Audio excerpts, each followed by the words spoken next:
Okay, today is 13.2, and after I talk about a few more solving strategies proving strategies, then I'm going to get into double angles and sum and difference angles. And so basically the main thrust of today is sum and difference and double angles. All right, but before that, I'm going to talk about conjugates. If I did 1 minus x on the top and bottom, as long as these are the same as each other, I'm multiplying by 1. But why would doing that be smart in this case? What's special about that? Yes, sir. Yeah, this part on the bottom, do you recognize that as the thing you get when you multiply out a perfect square? On the top, it's obviously 1 times this. It's just 1 times 1 minus x. There we go. How about the bottom? Well, if you FOIL it out, first inside, outside, last, it's one of those where the outside and the inside term cancel, and so therefore it's just 1 minus x squared. Now, why does that help? Why is that good at all?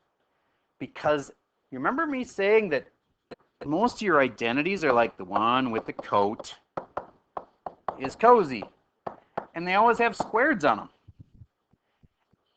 And then if I wanted to rearrange this one, would you agree the 1 would go to the end here, and I'd say minus 1? So cotangent is cozy minus 1, cosecant. You with me so far? Okay. Do you get how this, if it wasn't just an x, if it was like a cosine of x, all of a sudden it's got a squared and it's got a minus 1 in it? Give you an example. Let's say we had 1 over 1 minus sine squared of theta. Oh, wait, sine. Just sine. Sorry. And the trick to these is noticing, boy, it would be really nice if that was 1 minus sine squared, because I know that one. Do you know that one? What is the fact we know? We know that sine squared plus cosine squared is equal to 1. So if I rearrange it, sine squared would be 1 minus cosine, or cosine would be 1 minus sine. But it's got to be squared. And you can't just go around and square everything. That doesn't work. So I can multiply by its conjugate. What is its conjugate? Got to be the identical on the top and the bottom. So what's the conjugate for 1 minus sine theta? 1 plus sine theta.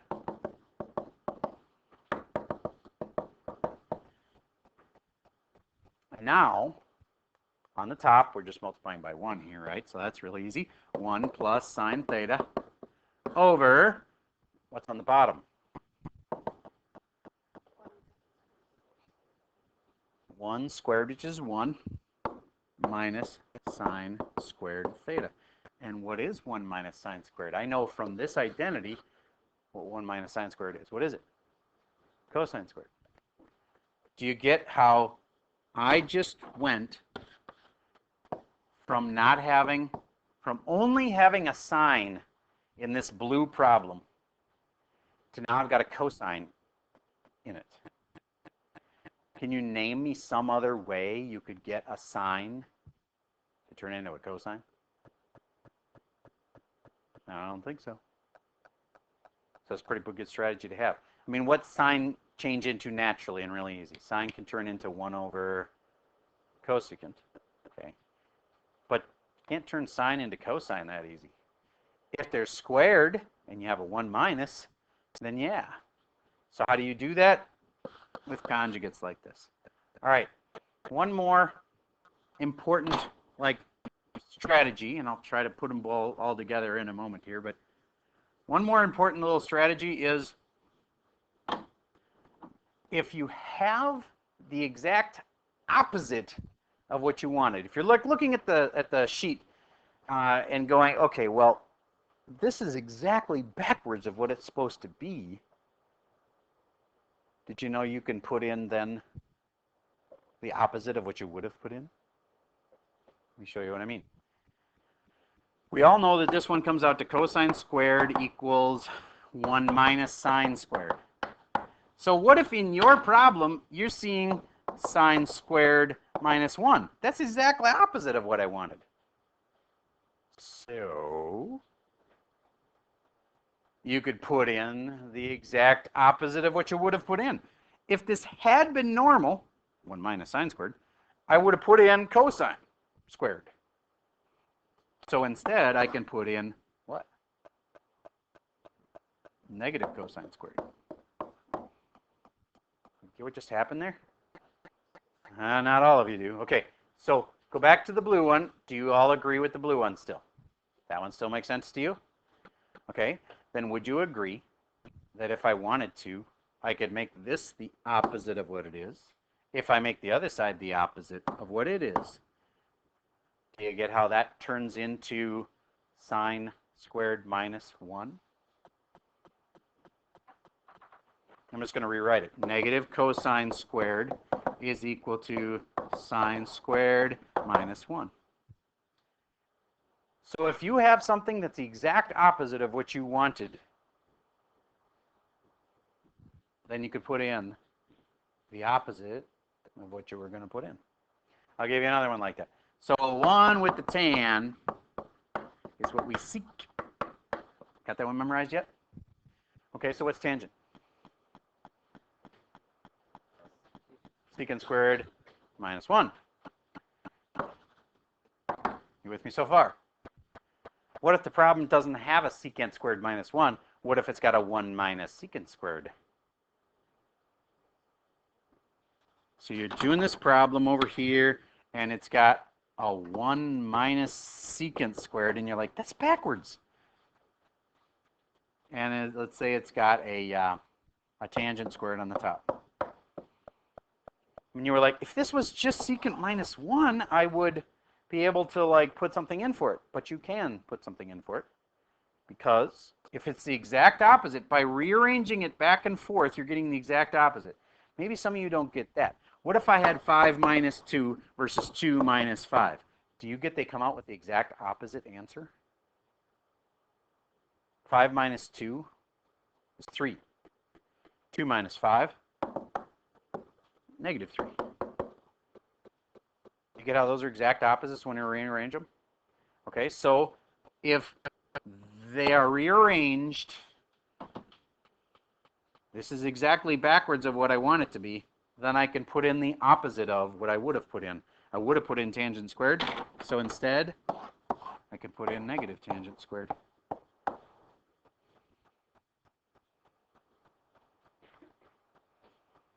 All right, so what if I have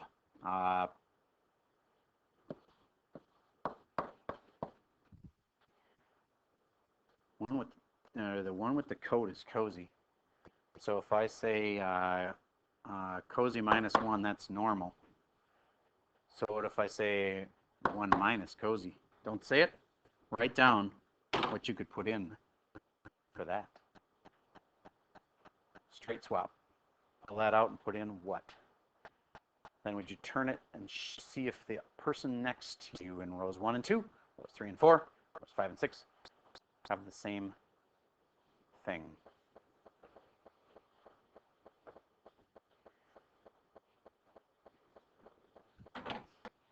If it had been cosecant minus 1, that would have been a straight up normal transaction. That's the one with the coat, so therefore cotangent. But you should have put in, for this one, negative cotangent. Raise your hand if you had negative cotangent. Okay, good. Then, let's see if you got conjugates. What if it's just got a 1 minus cosecant in the problem, and it's 1 over that? Would you please use conjugates so that when you're all done, you're able to have a cotangent in your answer? Just rewrite this thing so that, using conjugates, you end up with a cotangent in your answer.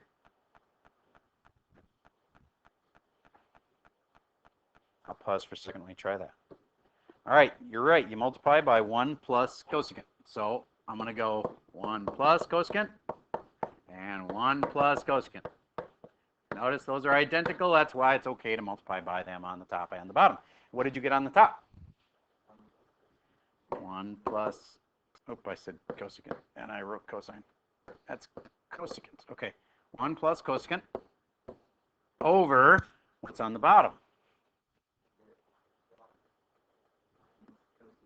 Yes, it is. Okay, good. And be careful how you answered this. Is this the normal way we normally see that in our list of identities? No. In our list of identities, it's the one with the coat is cozy, and therefore we were expecting it to be, subtract 1 from both sides, cosecant minus 1. So it's backwards from normal. Therefore, we don't put in cotangent squared, but we put in what? Negative of cotangent squared. So you replace this with negative cotangent squared. Does that now have a cotangent in it? Yes, it does, and that's what I asked you to do. All right, so when do you use this? When you have like 1 plus and 1 minus something, but they're not squared. Because if they were squared, you could already do swaps. You could already like pull them out, put in other things. But if it's just like our homework problems for last day, they had a lot of those where there was like 1 plus tangent.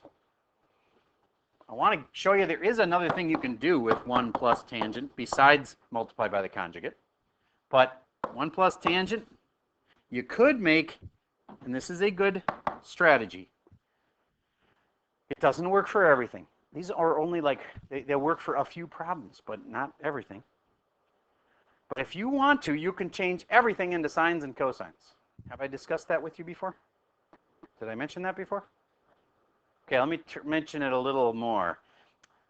Every function, every single function can be boiled down to either a sine or a cosine or both. Name a function, even a weird one. Okay, but that's got a tangent squared in it, right? So I'm going to take tangent and change it out for sine over cosine. Poof, my answer's in sines and cosines. What else was in your problem? Okay, cosecant. Cosecant, I can change that in sines and cosines. What's cosecant going to be? 1 over sine. Name any function, you can put in a sine and or a cosine for it, and you can even do it with the number 1. The number 1 can be replaced with sine squared plus cosine squared, okay? Any function, tangent, sine over cosine. Cotangent, how about cotangent? Cosine over sine, yes? What about cotangent? Cotangent's cosine over sine, and then over anything you want, because whatever it is, I can make it into sines and cosines. All right, so what if I were to use that strategy here, and I was thinking, okay, you know what, my answer, this is a proof, and let's say my answer's got a bunch of sine and cosine in it. Do you get how I probably want to change everything in sines and cosines then? And also, if you make everything in your problem into sines and cosines, do you get that there's a lot of probability that stuff will cancel? You got like a sine and a cosine and a cosine and a sine. I mean, if you flip and multiply, things all cancel all over the place. If you make everything into sines and cosines, it can be a good strategy. Sometimes it takes longer, but it's a strategy you should have in your tool bag, just like the other strategy I just gave you, which was conjugates. And the last thing I mentioned today, which is if you have the opposite of what you wanted, you like look it up on the sheet. And by the way, we decided we are going to give you the sheet for the test so that you won't have to. There's some pretty awful ones that you won't have to memorize them all. The ones I told you to memorize, those are ones you have to have memorized for the AP test. There is no sheet for the AP test. They don't give you any formulas. You have to come in just knowing what you have in your head. So you do need to know them for that. But for this, we decided to give you the sheet. All right. So another strategy here is change tangent to sine over cosine. Let's see if you can rearrange this thing now by getting a common denominator. You should be able to get a common denominator for this. And once you do, you should know what 1 over means. And you should be able to finish this deal. Simplify it down. Now, this is not a normal proof because I didn't tell you what the answer is. All I'm seeing is, do you know how to get a common denominator for what I just circled? And then do you know how to handle fractions and fractions?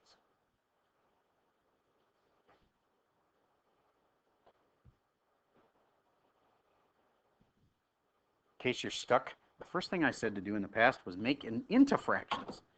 You can't really do anything with it until it actually is a fraction. So there, now it's a fraction. Then you got to figure out what would be a good common denominator. Then you got to make it happen. And also this 1 that's on the top, I'm going to make it into 1 over 1.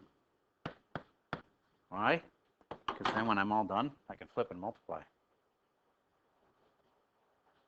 Mr. G, tell me a next step to getting common denominator on the bottom.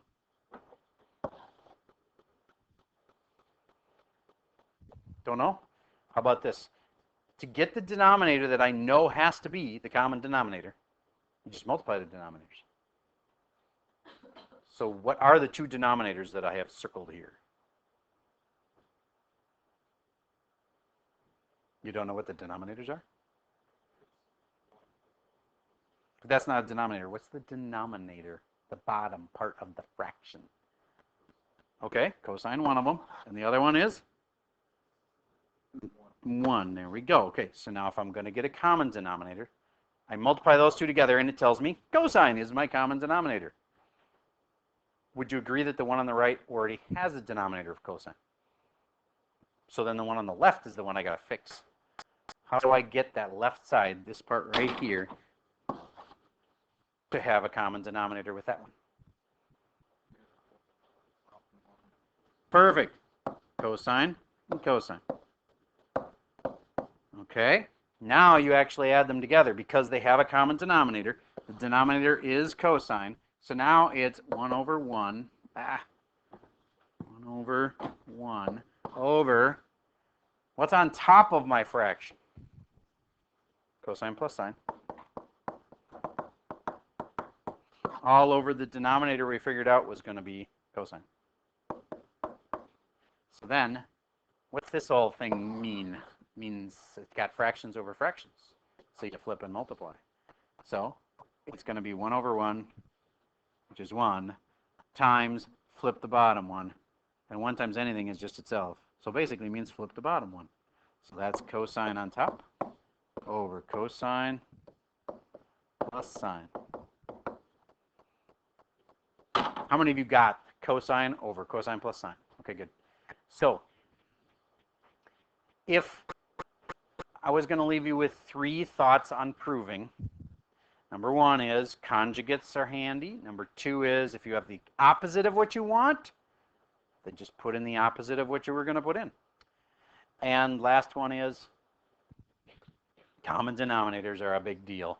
You got to know how to do them. All right, I'm going to give you a proof that will sort of sum this part up, and then we got to get on to the stuff about sum and difference identities. But here is a proof. See if you can change 1 over cosine theta minus 1, and it will be 1 plus secant theta over negative secant theta sine squared theta.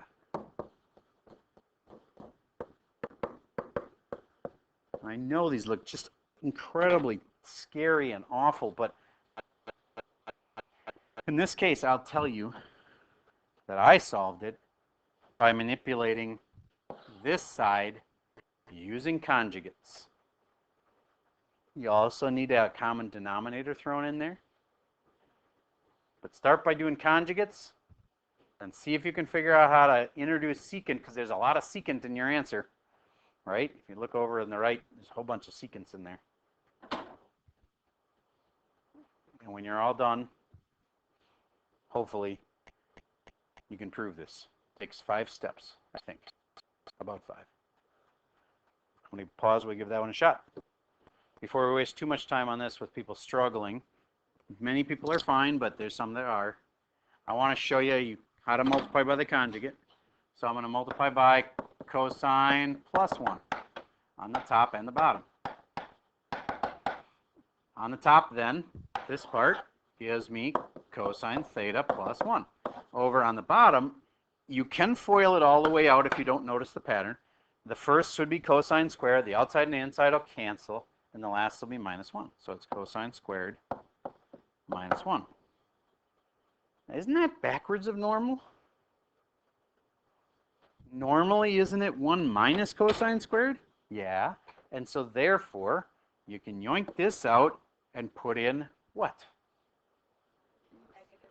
Negative sine squared. We talked about that if it's the exact opposite of what you wanted. Now, why do I want to do that? Look over in the answer. Don't you see a negative sine squared in the answer? Okay. And that's the whole point of the conjugate, is to make this turn into something squared, which usually means you can replace it with something. So then how am I supposed to get a secant into this thing? It's not that hard. There's a secant twice over here, so there must be a secant over on this side. Cosine. Did you notice that cosine could be written as 1 over secant? And that's plus 1. Over, and at the bottom we already figured out, is that negative sine squared. And then you're really close. If you can just do a common denominator, you'll have it. How many people got that far on their own? Awesome. Okay. For those that weren't with me until now, see if you can finish it. Think of your proof as prove you can get from here to the end. I'll pause for a second while I give that a shot. Okay, next part, common denominators. What have I said about common denominators? First thing you need is denominators. There, I know what my two denominators are. There's secant and 1. So now a good denominator for them would be secant times 1 is secant. The left side's already good. Right side needs to be multiplied by, oh, not sine, multiplied by secant over secant. And 1 times that just makes it secant over secant. And then on the top, I will have 1 plus secant of theta over secant. And on the bottom, it's all divided by negative sine squared theta, which I'm going to put over 1. And now I can see I have a fraction over a fraction. I'm going to flip and multiply. This part right here is going to get flipped and multiplied. So 1 plus secant theta over secant theta stayed the same. Notice the only one that flips is the second one. The bottom one is the one that flips. Times by, flip it, 1 over negative sine squared theta. And then, ooh, this is getting really close. In fact, I think if I multiply it out, I have the answer, don't I?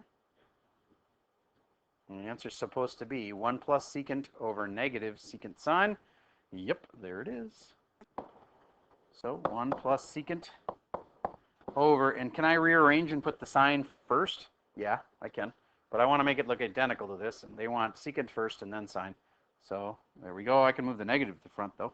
Negative secant theta sine squared theta is equal to, and then you copy it exactly from the right side, which I'm going to not take the time to do, but you would have to on the test. Okay. How many of you were able to pull that off from beginning to end? Good. That is a typical proof that involves 3 things that were good. One is conjugates. One is knowing that if you see the opposite of what you wanted to see, you put in the opposite thing. The only thing it didn't use is change everything to sines and cosines. That was a different strategy I told you. But do you get how this is a proof, and it didn't want sines and cosines in the answer. So therefore, I don't need to do that strategy. Okay. So what did you learn yesterday? See if you remember sine of 2 theta is equal to what? And cosine of 2 theta is equal to what? And please do not look them up. See if you know them from your memory banks.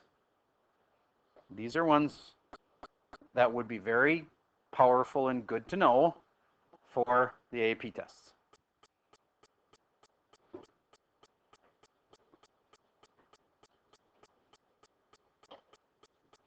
Remember me saying that the 2 in there is what makes it unusual, and then there's a 2 in both of the answers?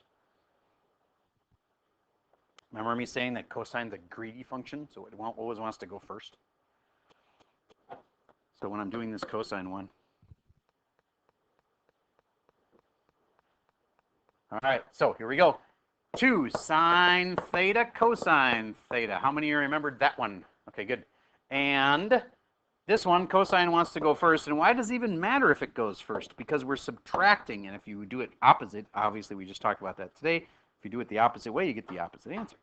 Cosine is supposed to be first, minus sine, and they both have to be squared. That's where the 2 comes in that one. Raise your hand if you had those right. Awesome, then you have decent memory. Now, how would we use them? I'll give you an example. Here's a circle, and this is a flashback to last chapter. I'm going to give you info that's going to cause you to be able to draw a triangle and label it in one of those quadrants. Once you've got it, you'll be able to do sine of the angle and cosine of the angle, and then you multiply it by 2, and you'll have sine of 2 theta. All right, so here's the directions, and the question is, what is sine of 2 theta? But here's the question. Given, I could say what quadrant it's in. That's a little too easy. I think you all know quadrants go 1, 2, 3, and 4. So I'm not going to say what quadrant it's in. I'm going to say instead the tangent of this angle, this mystery angle, is negative. Okay? And I know that sine of this mystery angle is negative 1 over 3. From that, you should be able to draw me a right triangle, label all the sides in it, and then find for me what is sine of 2 theta. Of course, you know it's 2 sine theta cosine theta, but you'll have to figure out what's sine theta. We already know it. And what's cosine theta? And you're going to multiply 2 times sine theta times cosine theta. Then I'd like you to do the same exact thing except for cosine of 2 theta. So what's the sine of 2 theta and what's the cosine of 2 theta? And those are your 2 questions du jour, things you need to know for today.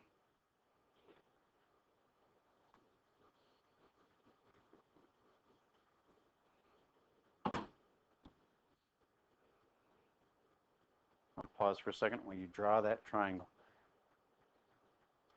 Okay, first up, if tangent's negative, and we're doing all students take calc, remember those? If tangent's negative, it can't be here, and it can't be here, because those are places tangent's positive. So if tangent's negative and sine's negative, well, then I can't be here because sine would be positive there, so I must be down here. Raise your hand if you had that triangle. Okay, good. And then did it have as opposite side, negative 1, hypotenuse side 3, on the other side, square root of 8, I believe. Raise your hand if you had the same as me on that. Okay, good. Now that you've got a drawn triangle with all the sides labeled, the rest of this part is pretty easy. You just got to know what the formula is. 2 sine theta cosine theta.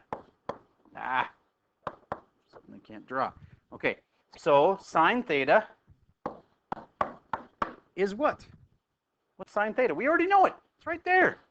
Negative 1/3 times cosine theta. Now I got to look. Cosine in this triangle would be adjacent over hypotenuse, root 8 over 3.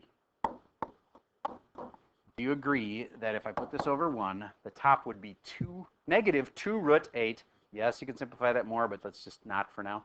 Negative 2 root 8 all over 9. Raise your hand if you had that one right. Okay, good. Cosine of 2 theta. You got to know the formula. Cosine's greedy, goes first. And it's squared. And then I go minus sine squared. And then I got to know what this is, whatever cosine theta is. I already did it. It's right here. No reason to do it again. And then I got to square it. Minus sine, which is right here. And I got to square it. And now I'm going to get my squaring done. Root 8 and root 8 would be root 16, and then, root 64, and that's 8 over 9. And then that part right there gets done first. And this is important because you can't just go negative times negative cancels and makes plus. It doesn't. This part right here is positive 1/9. Then I got to subtract. The squaring had to be first. That made the right side positive. Now it's minus 1/9. What's 8/9 minus 1/9? 7/9. Raise your hand if you had that one right. Okay, good. Then you get double angles. And the last thing that I need to teach you today, and I know we're going bell to bell, this is a full day, but at least we covered proving also, and you needed a chance to process some more on proving with you. But this last one is sum and difference identities. Now, people at home are not going to be able to see this, but on my second screen, I have projected up sum and difference identities. I'm just going to write one of them down. Sine of x plus y is equal to sine x cosine x plus cosine x sine, I did one of those wrong, sorry, cosine y, plus cosine x sine y. There. Now here is a typical question that you can use this formula for. Just keep in mind, you are not going to be expected to have that formula memorized. We are giving you a sheet, so don't waste time memorizing all of the sum and difference ones. But if we asked you for sine of, let's say, two angles that you already know, like 30 plus 45. Do you agree that's the sine of 75 degrees if I put them together? 30 plus 45 is 75. The point of this is you can figure out sine of 75 without a calculator because you can break it up into a bunch of things you do know. Like you do know the sine of, what should I go with first? 30. Times the cosine of the next angle, 45, plus cosine of the first angle, cosine of 30, times sine of the other angle, sine of 45. Now, they may not just snap right into your head, except I hope that one does, with sine of 30. 1/2. Boom. 1/2. Times cosine of 45, I don't know. But I'm going to draw my 45, 45. 1 square root of 2. Do you get how cosine of 45 isn't going to be too rough for you? And then the 30, 60, 90, I'll draw it up here. I want you to finish this one. You should be able to plug in all of these things and grind out your final answer. And the nice thing is, it'll automatically have a built-in common denominator. So this one is simple when it comes to denominators. Once you're all done, both denominators will be the same, and therefore they're easy to add. Raise your hand if you're already done with this thing. Okay, then, please be crunching out cosine of 45 and putting it here. Cosine of 30 there, sine of 45 there. These two get multiplied, these two get multiplied, then you add them, and they have a common denominator already, so.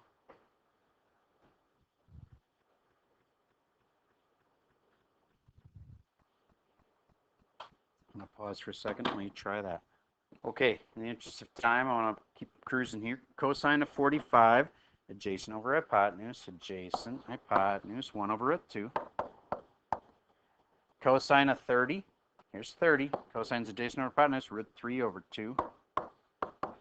And sine of 45, sine is opposite over hypotenuse, 1 over root 2. Look, the denominators are both 2 root 2. Cool. So now I can just add the tops. 1 plus root 3 all over the denominator, which is 2 root 2. There's your answer. Raise your hand if you had that one right. Okay, good. Any questions? Question? Okay. All right. So then that was doing plus. Would you just note that there's 1, 2, 3, 4, 5, 6 formulas up there? If I wanted you to do, let's just make it simple, the cosine. Now let's just keep it even simple there. We're going to change this into a subtract problem. So I want to see if you really understood that kind. That's the last kind I need you to do for your homework for tonight.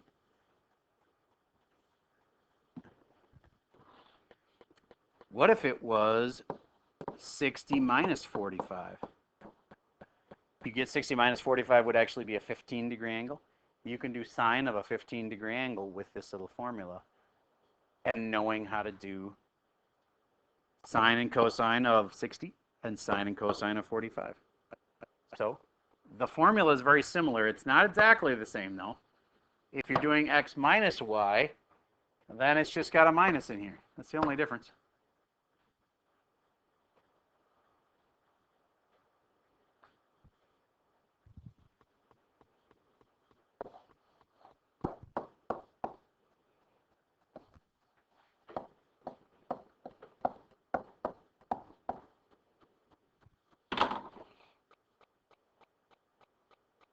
So sine of 60 cosine of 45 minus cosine of 60 sine of 45, and sine of 60 opposite over hypotenuse, root 3 over 2, cosine of 45 1 over root 2 minus cosine of 60 cosines adjacent over hypotenuse 1/2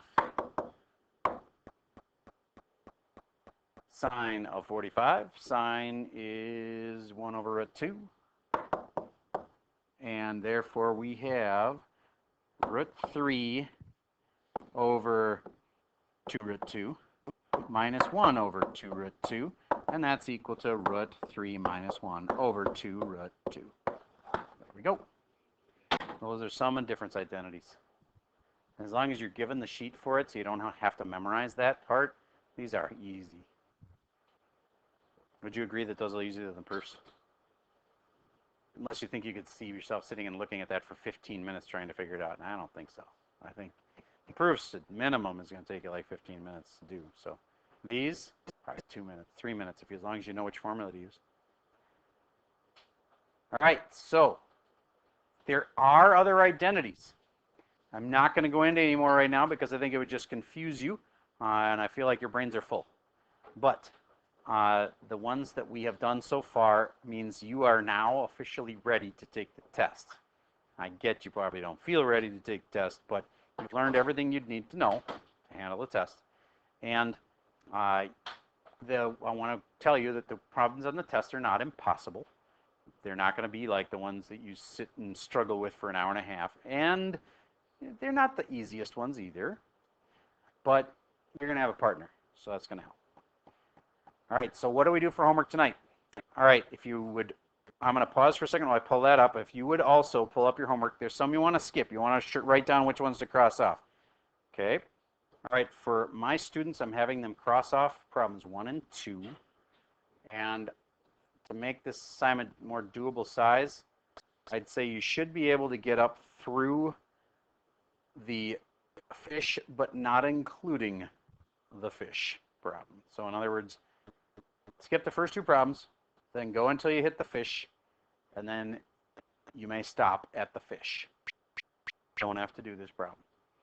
Or the next problem. And the next one says challenge, so you know you don't have to do that anyway. Okay? All right, I think that makes it a doable size assignment. And yay, there's only one proof on here. But note, it's a proof you're going to want to use the sum and difference identities. You got to add to your little list of things you know. You got to be able to pull, okay, I can pull something off of here. There's something on my list of identities I can put in instead. That's all I got for you for today. Have a good day.